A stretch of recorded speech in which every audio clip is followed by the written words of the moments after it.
ही में जिन 5 राज्यों में विधानसभा का चुनाव हुआ था, वहां नतीजों के ऐलान के बाद बीजेपी और कांग्रेस ने अपनी अपनी सरकार बना ली है। सभी राज्यों में सीएम के नाम ने जितनी सुर्खियां बटोरी, उतनी ही तवज्जो डिप्टी सीएम के नाम को भी दी गई। बीजेपी ने तीनों ही राज्यों में 2-2 डिप्टी सीएम बनाए, तो कांग्रेस ने 1, यानी कि उप मुख्यमंत्री चारों ही राज्यों में है।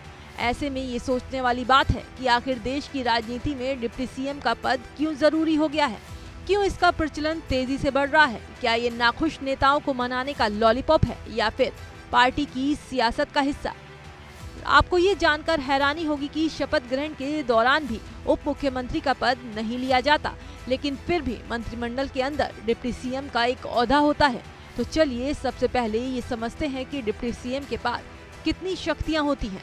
उप मुख्यमंत्री एक कैबिनेट मंत्री के बराबर ही होता है। वो बात अलग है कि मंत्रिमंडल में सीएम के बाद डिप्टी सीएम को दूसरे सबसे बड़े रैंक का मंत्री माना जाता है। बावजूद इसके वो सीएम की सहमति के बिना उनकी गैर मौजूदगी में कोई आदेश या निर्देश जारी नहीं कर सकता, लेकिन सीएम की गैर मौजूदगी में बेहद जरूरी काम को पूरा कर सकता है। राज्य में सारी शक्तियां सीएम के पास ही होती हैं।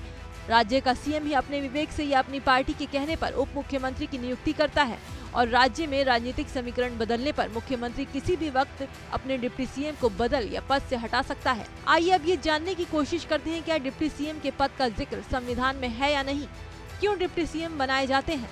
देश के उपराष्ट्रपति या केंद्र शासित प्रदेशों में उपराज्यपाल की तरह राज्यों में उप मुख्यमंत्री कोई संवैधानिक पद नहीं है। संविधान के जानकारों के मुताबिक डिप्टी सीएम का पद एक तरह से राजनीतिक व्यवस्था होती है। ये तो बस सियासत में तुष्टीकरण के लिए इस्तेमाल किया जाता है। कोई भी पार्टी कभी अपने जातीय समीकरण बनाए रखने तो कभी गठबंधन दलों को मनाने के लिए डिप्टी सीएम बनाती है। इसी वजह से डिप्टी सीएम भी बाकी मंत्रियों की तरह ही शपथ लेते हैं। चलिए अब आपको बताते हैं कि इस पद की परंपरा की शुरुआत कब से हुई थी और शुरुआती साल में कौन कौन से नेताओं ने इस पद का कार्यभार संभाला। देश के पहले उप मुख्यमंत्री बिहार में बने थे।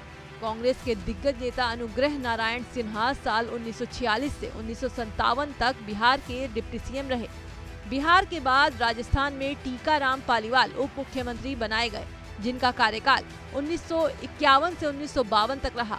राजस्थान के बाद फिर से बिहार में कर्पूरी ठाकुर को डिप्टी सीएम का पद सौंपा गया, जो कि 1 साल से भी कम वक्त तक यानी कि 1967 से 1968 तक इस पद पर रहे। उसके बाद आंध्र प्रदेश के केवी रंगा रेड्डी 1959 से 1962 तक राज्य के उप मुख्यमंत्री रहे। आंध्र प्रदेश के बाद केरल ने भी अपना डिप्टी सीएम बनाया। आर शंकर 1960 से 1962 तक इस पद पर काबिज रहे। आपको ये जानकर हैरानी होगी कि सबसे ज्यादा डिप्टी सीएम बनाए जाने का रिकॉर्ड आंध्र प्रदेश के नाम है। यहाँ 1-2 नहीं बल्कि 5-5 डिप्टी सीएम बनाए गए। वाईएसआर कांग्रेस सुप्रीमो जगन मोहन रेड्डी ने अपनी सरकार में 5 उप मुख्यमंत्री बनाए हैं। चलिए अब जान लेते हैं कि उप मुख्यमंत्री बनाने से राज्य को कितना फायदा होता है। पॉलिटिकल एक्सपर्ट्स के मुताबिक ये एक बस सम्मानजनक पद है। इससे राज्य को कोई खास फायदा नहीं होता, चूँकि इसमें उनको विभाग की ही जिम्मेवारी मिलती है। विभाग से इतर कोई जिम्मेवारी नहीं मिलती।